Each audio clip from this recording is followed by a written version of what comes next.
Hey guys, and welcome to AI Basics.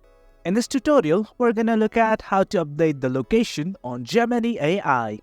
Now let's begin. Initially go to gemini.google.com if you already have not and sign in right now. I have signed in and this is the homepage of Gemini AI.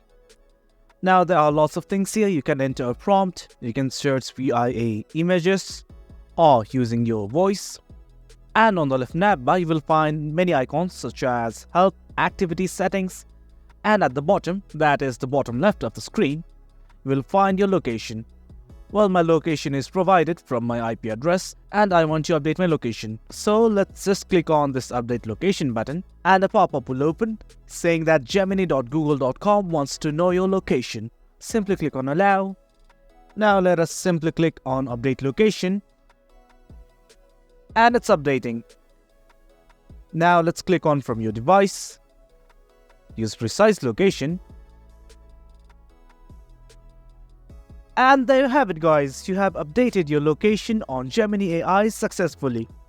Well guys, that's it for the video. Hope you found this video informative, and for more content like this, do remember to hit like, share and subscribe. Thank you.